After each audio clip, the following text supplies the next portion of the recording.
SMK Negeri 150, salah satu sekolah unggulan yang kelak melahirkan generasi-generasi emas batubara yang memiliki keahlian terampil.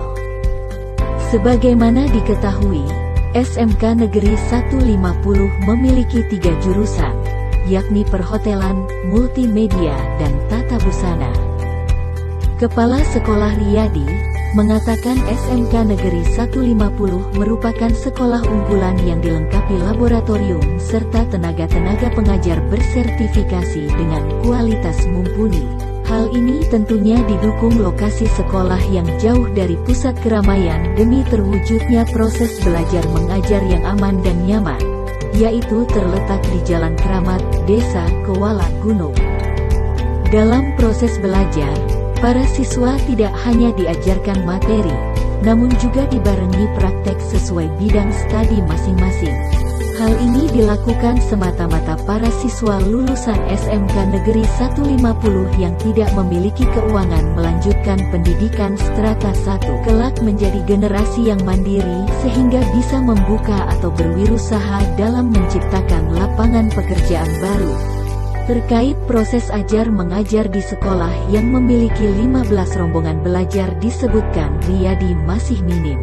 Saat ini total jumlah pengajar termasuk dirinya berjumlah 35 orang terdiri dari 10 guru ASN dan 25 guru honorer.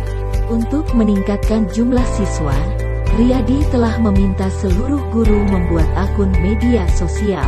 Bahkan mulai Februari ini pihaknya akan melakukan sosialisasi ke SMP dengan membawa siswa setiap jurusan lengkap dengan uniformnya. Saat dibawa berkeliling ke ruang kelas dan ruang praktek, wartawan melihat kelihayan dan keseriusan siswa jurusan tata busana yang sedang melaksanakan praktek pembuatan busana. Guru pembimbing jurusan tata busana kelas 12 Halimah didampingi guru pembimbing kelas 10 Ayu Deswita dan kelas 11 Mutiara. Pihaknya hanya memberi tema kepada siswanya.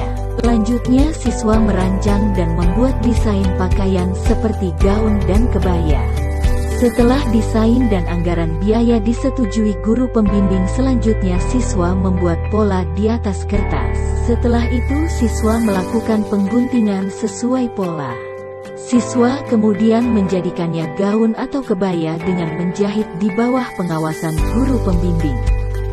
Untuk mendukung praktek siswa, di ruang praktek tata busana terlihat puluhan mesin jahit dan mesin bordir listrik yang dipergunakan siswa membuat gaun atau kebaya. Selanjutnya Riyadi memperlihatkan ruang laundry dan pantry atau yang disebut dapur, dan juga hotel mini sebagai tempat praktek siswa jurusan perhotelan. Terkait pengembangan maupun pemasaran hasil produksi jurusan tata busana, dengan lugas Riyadi mengatakan belum bisa memasarkan karena sekolah yang dipimpinnya belum menjadi badan layanan umum daerah. Karena itu, Riyadi mengatakan dirinya telah mengusulkan ke Pemprofsu melalui Dinas Pendidikan Profsu agar meningkatkan status SMKN 150 menjadi badan layanan umum daerah. Riyadi berharap Pemprofsu melalui Dinas Pendidikan dan instansi terkait dapat mengabulkan permohonan mereka menjadi badan layanan umum daerah seperti SMKN di Pulau Jawa. Saat ini sekolah yang dipimpinnya menampung 399 siswa terdiri dari jurusan tata busana 68 siswa, jurusan multimedia 276 siswa dan jurusan perhotelan 55 siswa. Jadi kondisi SMK Negeri 150 saat ini itu jumlah siswa kami sedikit. Itu yang siswanya kurang itu jurusan perhotelan dengan tata busana. Jadi ke depan saya ingin narik supaya banyak calon siswa yang tertarik kemari. Yang pertama saya ingin memperbaiki kondisi lingkungan. Jadi mempercantik infrastruktur yang ada di sekolah dulu supaya apa? Menjadi daya tarik anak-anak. Wah, sekolahnya cantik. Yang kedua, di bulan-bulan Februari nanti saya akan ngajak anak-anak yang jurusan perhotelan, tata busana, multimedia dengan uniformnya mereka masing-masing itu ke sekolah-sekolah SMP. Jadi mereka yang akan mengadakan promosi langsung ke adik-adik kelasnya di SMP supaya apa, mereka adik-adik SMP itu bisa langsung bertanya ke kakak-kakaknya bagaimana kondisi sekolah ini, bagaimana belajar di sini. Jadi kalau mereka dapat langsung dari sumbernya kan akan lebih tertarik. Kemudian promosi juga dengan melalui media sosial supaya apa, bahwa sekolah ini seperti ini kan. Ada perubahan-perubahan yang dibuat supaya apa, menarik calon-calon siswa baru. Itu programnya ke depan. Dengan tampilan yang sudah kami lihat ini, produk-produk ini, apakah sudah pernah dipasarkan ke umum? Untuk saat ini Pak, kami belum berani memasarkan ke umum. Jadi yang kami produksi itu kami pakai sendiri. Jadi biasanya anak-anak itu memproduksi baju untuk dipakai baju di luar. Kenapa? Karena sekolah belum ditunjuk sebagai sekolah BLUD. Jadi kalau udah ada payung hukum BLUD-nya, itu nanti kami berani untuk menjual produk kami.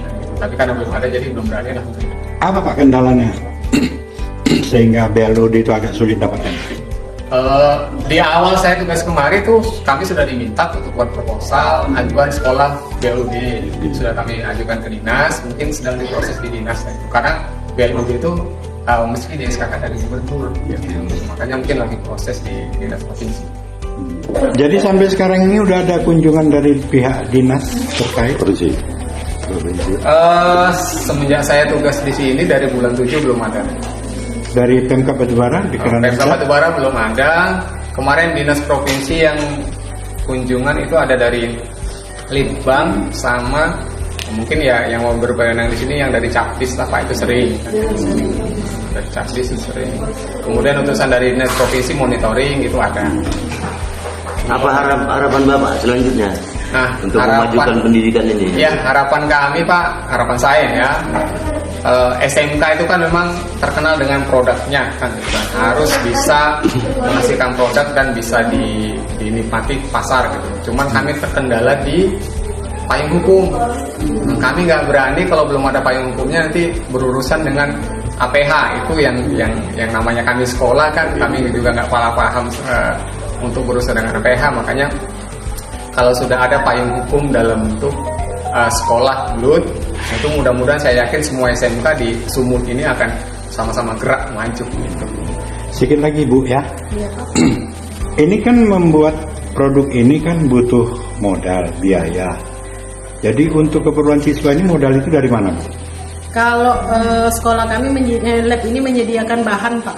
Menyediakan bahan, ketika anak ingin membuat suatu produk, anak boleh pakai bahan sendiri dengan catatan dia boleh pakai, dia boleh bawa pulang. Tapi kalau ketika menggunakan bahan lab, maka produk tersebut tinggal di sekolah. Tapi lab tetap menyediakan bahan. Itu anggarannya dari sekolah?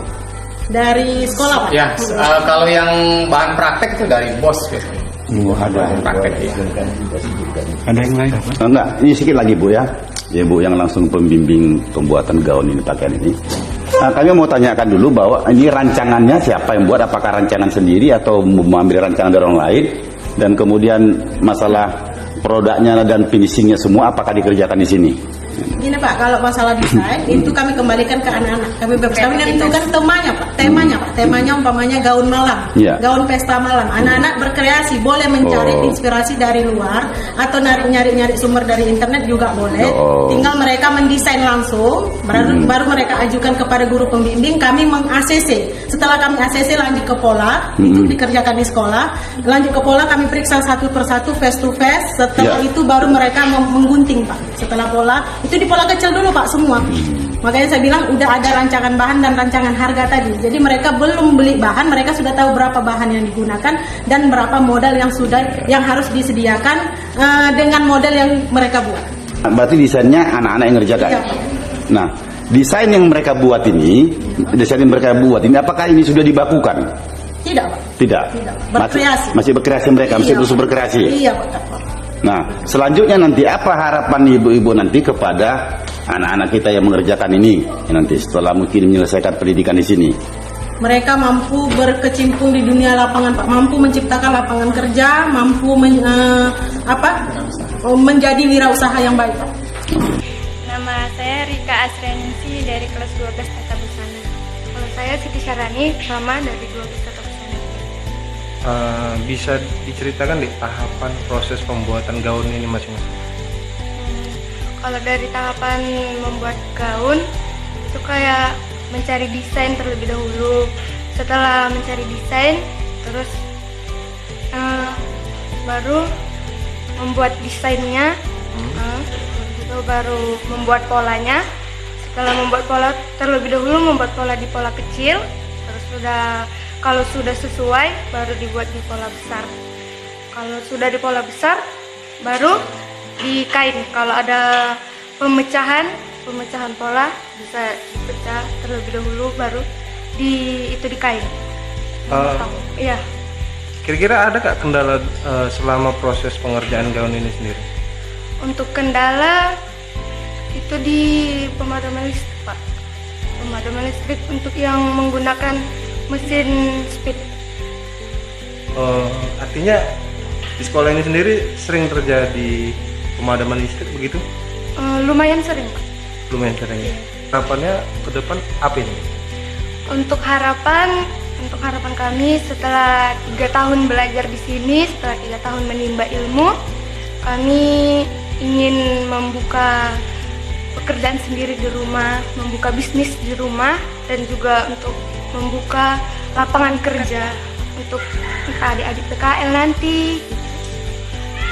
Kalau untuk desainer sendiri ada nggak yang diidolakan?